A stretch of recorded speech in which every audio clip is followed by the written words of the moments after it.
So today, I mean, did you ever, what's that saying when people are like, you don't act like you're the smartest person at the table or something like that, and we're sitting in between two. Hey, I know where I sit.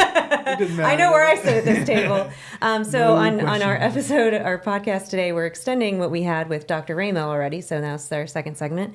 And we brought in Dr. Ben Walters again. And this is your second time. It is. Yay. I came back. I know. That's a good great. thing. And thank you guys so much for coming down again. We really, really appreciate it. It's our pleasure. Welcome to The Secret Life of Parkinson's, a podcast created by people living with Parkinson's to help break the stigma of a disease no one likes to talk about.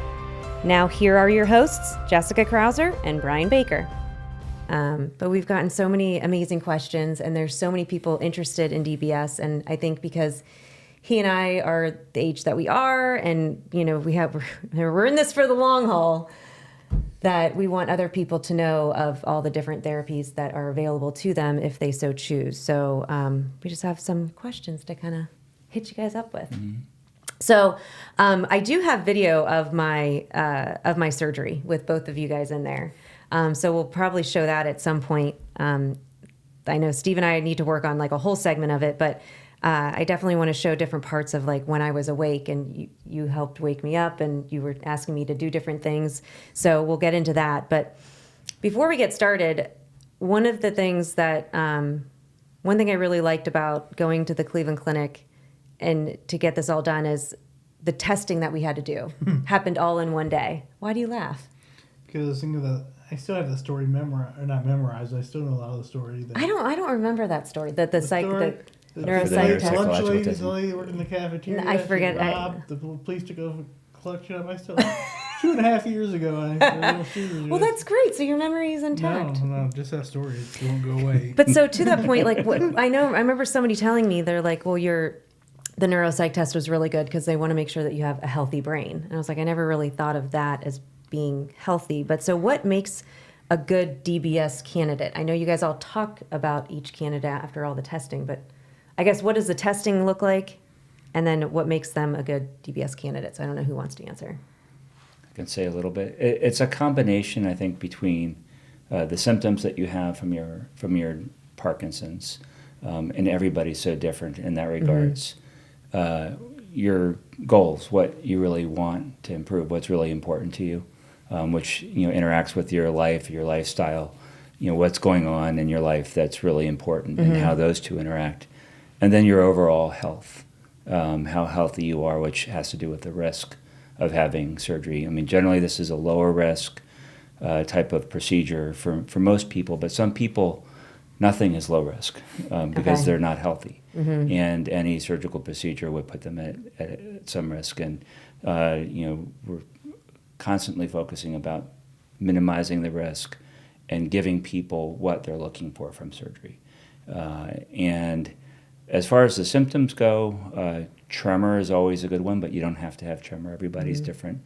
Dyskinesia responds really well to DBS. Mm-hmm. You don't have to have dyskinesia. Generally, people that have motor fluctuations is relatively important, unless the tremor is so bad and it's not responding to meds.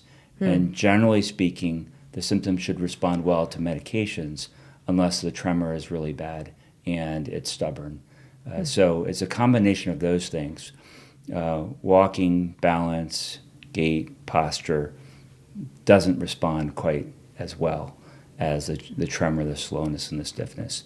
So particularly with people with freezing of gait, if they freeze when the meds are off and they don't freeze when the meds are working, they're probably more likely to respond to DBS, but over time that may not be the case. Okay. Freezing is just very complicated. Mm-hmm. So slow movements, slow walking should improve mm-hmm. with DBS, particularly as it improves with medication. Yeah, mine have definitely improved. Like when I wake up in the morning, like I can just like get you don't have that.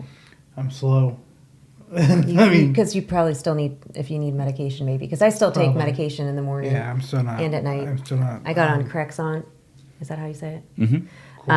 Crexont. But no, so I take that, and it's like even before I take it, I can wake up and I'm not like.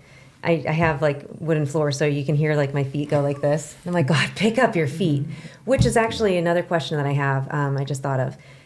Do you think it's, I don't know if you've ever heard this, but I started recognizing like there's times that like, even like right now, like I might notice myself like tremoring or like stiffening up, but then I'll tell myself, just relax. And I do, and I can. Whereas before DBS and before like meds or whatever, I could tell myself relax and it would last 1 second. And then, it would jump right back because it was the Parkinson's, taking over. But like, do you think our bodies, like after DBS, we're almost like so used to doing something for years, like it's trained to do that, so we almost have to retrain not to do that? Or is that just in my head? I'm sure there's some things that, your approach will be different because you now have all this help where your symptoms are minimized to a great extent. And I think to your point, a lot of symptoms with Parkinson's will get worse when you're excited, when you're sick, when you're tired. Mm-hmm. None of us perform well under those circumstances. So that's just, being human, really. Mm-hmm. When you have DBS and it's working well for you and you're under those stressful situations, it's not as bad. I think you have a lot more control, a lot more ability to suppress symptoms, but still some people that hardly have any tremor most of the time, even with DBS, if something really traumatic happens, they get pulled over by a police officer or something, their adrenaline is running, they're going to shake, but then that would happen to a lot of people potentially who don't normally have tremors. I think a lot of those also just retraining our brain. You saw it in action with me of walking fast there in Detroit when we were trying to catch that plane. I made him run. Oh yeah, but it's the thing that I can walk fast. I just have to, or I walk even normal. I just have to tell myself walk fast. Otherwise, if it's intentional. Yeah, mm-hmm. But it's like before DBS, I remember I would take video of myself or like even like show, my mom or Derek and be like, if I really stop and take a deep breath and think just about that, I can make like something stop or make my leg relax. But then the second I start talking or doing something else, it would come right back. Whereas now I don't, like I can make it stay away. You know what I mean? Like, do you feel that way? Like if you tell yourself to walk big or walk. Oh yeah. You can keep that way. Yeah, once you get in that routine, once you take that first step, second step, big step, big step, big step. So you can do it. You can. You just choose not. You're like a toddler. Choose not to walk slow. Yeah. Why walking? Someone will carry you. So we talked about what makes a good DBS candidate. What makes somebody not a good candidate? Yeah. An unhealthy brain. Right? Unhealthy brain, yeah. But what does that mean? Like, I think of like healthy or an unhealthy heart. Yeah. People know like with food or whatever, but what is an unhealthy brain? So what we look for, especially, we're fortunate when patients are young, healthier, the brain is fuller. So as we get older, the brain can shrink a little bit, called atrophy.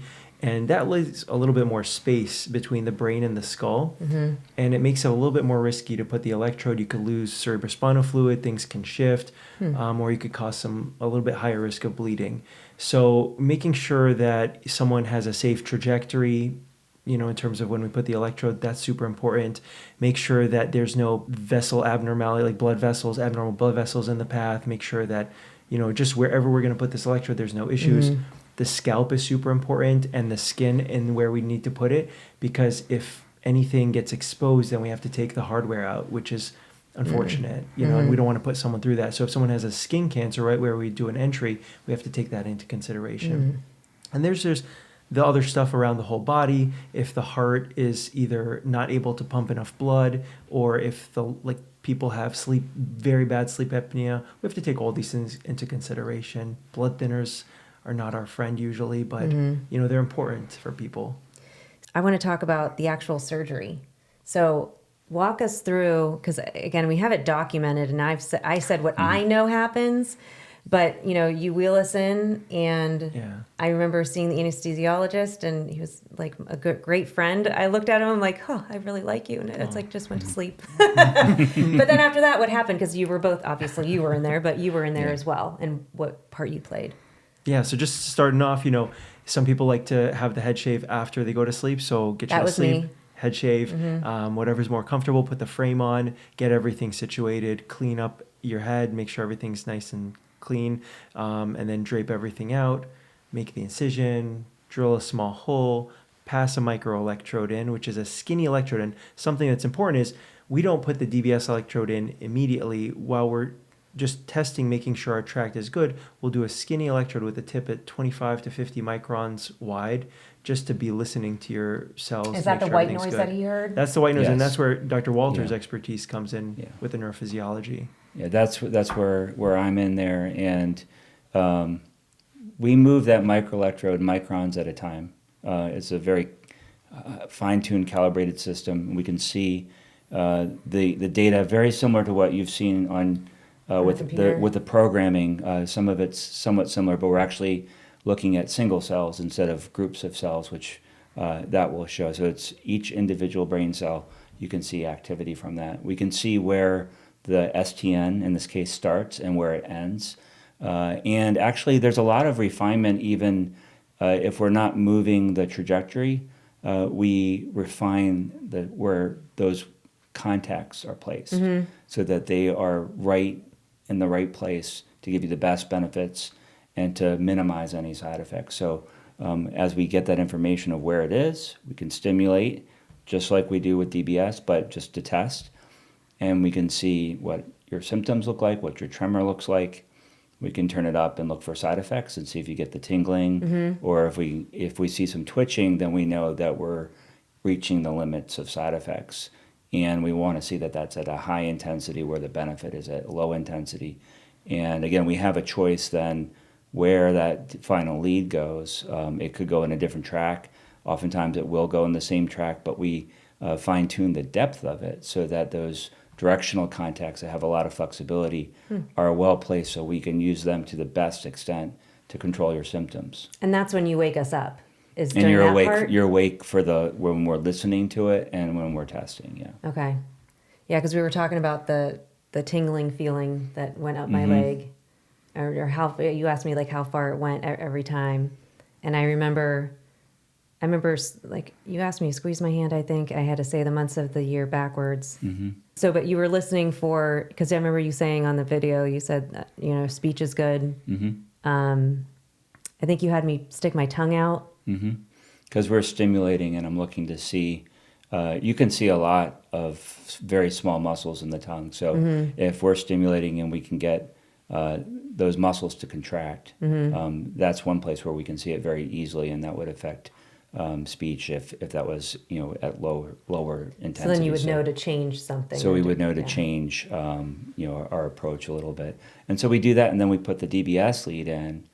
And we're still awake or no? You're still awake, and he'll set all that up, but then we'll test the DBS lead as well in that location so that we can then see that confirm, yes, now with the actual lead in the actual place that we chose, that you're getting really good benefit, and side effects only occur at high intensities, higher than we would like to be. If it's not and it's actually too close, we might just adjust a couple millimeters, get us away from those areas. So if we have to move it, we don't want patients to worry like, oh, something bad's happened.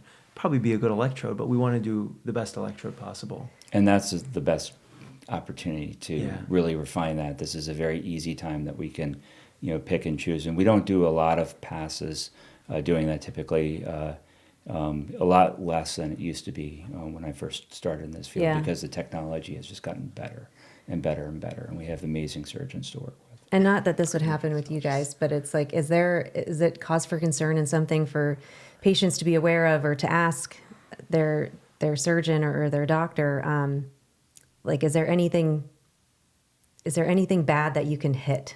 Like, you said if you go down, if it's down too far or something, you would pull it up so it's not touching those areas. What if you did touch that area? Like, because that's the thing, like, we don't know, and that's what freaks everybody out so much. It's like, what if something happens and then like I'm all of a sudden paralyzed or I can't talk or... It shouldn't happen from that. Generally, what we would see is a super skinny electrode. Like I said, it's about 25, 50 microns at the tip. So it won't leave a big footprint or anything like that. It's teeny tiny. If, you were to have paralysis, that would be kind of an extreme, very rare, unlikely situation of a bleed or something like that. And generally, we do this as safe as possible. And a lot of those tests that we were talking about before are to make sure that we're not missing anything. But, for some reason, someone had a coagulopathy, or they bleed easily, and we don't know that, or we have no way of finding that out, then that would put you at higher risk. But generally, there's really, like we do it now, maybe 1 or 2 tracks mostly. There's really not any lasting sequelae from that. So how long are we up for? Are we awake? You're awake for probably not more than an hour. Oh, really? It's that? Wow. 30, 40 minutes. Yeah. 15 minutes Thought it for was the like first 5 part. minutes. Yeah. Yeah. Well, that's it. About 30, Yeah. 40 I minutes. remember being awake, but I literally... People were asking me, like, how long was it? I'm like, I don't even know. Yeah. I know. I asked you so many questions that you didn't know anything. Sir, you're in the OR for about 4 hours. Yeah, that's what I thought, yeah. It's about 1.5, 2 hour surgical time. And then the mapping time with Dr. Walter is about 30 to 40 minutes, about 15 minutes for the microelectrode, 5 minutes to do a CT spin, and then about 15 more minutes or so, 10, 15 more minutes for putting the DBS electrode in testing. Then what happens after that? Because we've...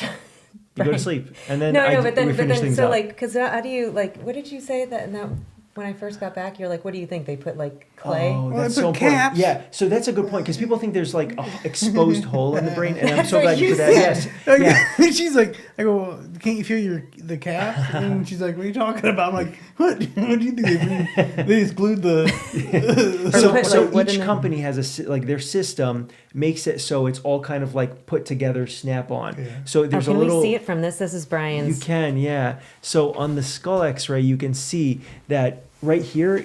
You can see 2 screws where the ring is attached. Yeah. And then that ring, the electrode goes through, and there's a clip that goes into it and secures the electrode. We turn the electrode then 90 degrees to kind of stay on the bone, and we cap that so everything's protected. And some people are worried they're going to be able to pull out their DBS electrode. And unless you have some really unexpected shearing injury, which would be really Horrible. bad, yeah, which other things would probably happen first. Yeah. But it's almost impossible to pull it out. Yeah, so you're pretty safe in there. Interesting. Yeah.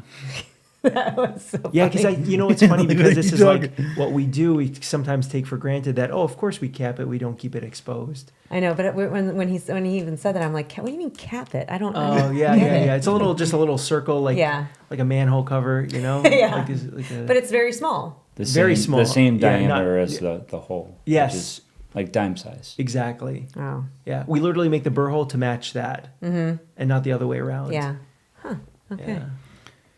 So, how do you? So I get this quite a bit. Like, oh, you've had such good results, 85%. 80, 80%. 81. You know, no, but how do you temper expectations for people? Because I've had great results. Steve have had great results. Jess has had great results, but not everybody had. You know, we see people that struggle with it. So when someone comes to you and says, "Hey, I want to be like Jess," or "I want to be like Brian or Steve or Rod," Rod. I want to be like Brian. Yeah. I mean, how do you temper expectations? In some ways, you made it easier on us because your on-off testing had such an improvement, which should reflect how well you do for the DBS. But if someone's is lower, like 30% or 35%, in that situation, what I tell them is I will do my best to put this in the most perfect spot possible. A little bit of the rest of it comes from the wiring of the brain. And, what we hope to get is, and, Dr. Walter, correct me, but the on-off testing should therefore reflect our potential for improvement from the DBS. Does everybody know that number, that percentage? Like, should their doctors be telling them like what the improvement is, or is it something that they should ask? Well, a lot of patients who aren't going through a DBS evaluation may not have had on-off testing or levotype response testing. That's unusual, although we do it in some circumstances. But those who have gone through a DBS evaluation, they probably know, but not necessarily. I think it's worth asking. Because I was going to say, I think that would be a good question. I would never even think To set expectations. to know that, right? Yeah, Yeah, to set 100%. expectations. Like if somebody, because if you guys said like this is going to help, but you're going to see like a 40% improvement, it's like, Right. oh, I don't really. But maybe I'm wrong. Does it take into effect what your symptoms are? So, Every day so Jess may is have a only little got, bit of variation. You might be 85 one day, you might be 75 the other day, based on. well, maybe Jess is 4% that she didn't get that I have is Yeah. because I was never tremor dominant. Yeah, and there's a few exceptions that I mentioned before. So, and generally 30% or higher is reasonably good. 50% or higher is great. Or exceptional. 80% Yes. amazingly exceptional. But there are people that are reasonable candidates and they have 30% improvement, and that's okay. Particularly, say, if they're tremor predominant and the tremor is not really responding to the medications. That's an exception, because we know that with DBS, we can get great improvement in tremor in most cases, even if it doesn't respond to meds. But the slowness and the stiffness respond very similar to how the medications work. And so for somebody who has no tremor, and it's mostly slowness and stiffness, they should have a good response. Yeah. And they're going to get something probably similar to what their response is. And again, we'll see people that may be candidates, low or high percentage improvement, but as long as they're high enough, they should be a reasonable candidate. But those people should expect a difference in outcome. Somebody with a very high improvement versus a very low. And also really important, setting expectations for the target. So STN, we get some very quick, rapid, results. Yeah. And, if someone has, globus pallidus or GPI, and they look at someone with STN, and they're like, why are they already like 2 months out and they're optimized? GPI could take a little bit longer because there's a lag time. So it could be 6 to 12 months before you're optimized, instead of like 4 to 6 months for STN. So just a little bit more patience and saying, oh, nothing's wrong with me. It's just this nucleus requires a little bit more time in terms of optimizing. Yeah. Wow. I got a lot of questions answered. Do you have anything else? Well, just to point out what I always say, you still have, even if you get DBS, you still have Parkinson's. It doesn't go away. So I think it's a lot of times people think that, though. I think that they think this is almost like a quick fix to get rid of it. Well, let's not leave on a Debbie Downer note. No, it's true. But I think I think that's a good thing to point out, is with our high percentage, you were 5 years out, 6 years out? Yeah, I think that's 5. I was 5 years out of my diagnosis. And we were both in our 40s, but still I think the whole thing of not getting it done sooner rather than later, but you should. Or if you're going to do it at all, the best benefit that you'll see is when you're not as progressed, right? I will say this for both of you: if you did this 20 years down the line, on the imaging, your nucleus might not have showed as well, your mapping might not have been as clear, and you might not be as healthy as you are now. So honestly, it made it a lot more easier on our part to be able to do it because you were younger. And we like to think we do the same thing for every single person, but I remember it's just, you get a much better trajectory and tract, and you feel more confident where you're at, I find, with younger people. But there's no age limit. There's no hard age limit. It's relative, I think. With surgery, I mean. Yeah, it's relative to how healthy your body is, and how well it's aged. So around 80 for sure, there are changes for a lot of people, and for some people we might see similar changes, in their 50s or 60s, where they're physiologically too old. Some 80-year-olds are good candidates, a lot are not, and as they get older, at some point probably not. Do you have any idea what the approval percentage is for you guys? Oh, what percent do we approve? Yeah. It's not too low. I think it's around like 80% or so. And I think we really, if we don't feel like someone's a candidate, we do everything possible to get them there. So if they have any blood thinners, we try to reach out to cardiology to optimize them and clear them. If they have any diabetes, we try to send them to endocrinology to be able to regulate their blood sugar, reduce their risk of infection. So it's not for a lack of trying. Correct. We owe it to them to make this, to our patients, to do this as safely as possible. So if we feel like we just can't get someone past that threshold, but we would do anything possible to try to help them get to the point where they're candidates. It is elective surgery. In that sense, you really want to optimize things that can be optimized before going ahead with it. And so we try to make sure that we're doing that and suggesting that for all of our patients, so they have the best possible outcome. And not to wait forever, but things that can be remedied in a reasonable amount of time. so that they can enjoy the benefits of it, but also minimize the risk. Because if you have a complication, then we're not going to see, obviously, the kind of benefit that we see in people who don't. Cool. Great. And one thing I think that's important is so great when people have their family or friends come, because it's a lot of information when you come to these appointments, and just having someone else say, hey, did he say this or did they say that? Just, it's wonderful. And it's always, if you're able to, and it's a blessing, but if you're able to have family and friends there, I think it's super important. Yeah, I brought Melissa to one of the early appointments, I think with Ellen, and then my mom came with me for the whole day thing. That was actually really good for her. But yeah, it is good to have somebody else asking questions that you're just not thinking of. It's so much information. It is a lot. It is a lot. But all right, well, thank you guys so much for coming down. We so appreciate it. I'm not going to leave you with another 30 seconds again, because we have one more episode that we're going to do with Ellen Walter, my programmer. And yeah, so we have more to come on DBS. So stay tuned. We'll see you next time.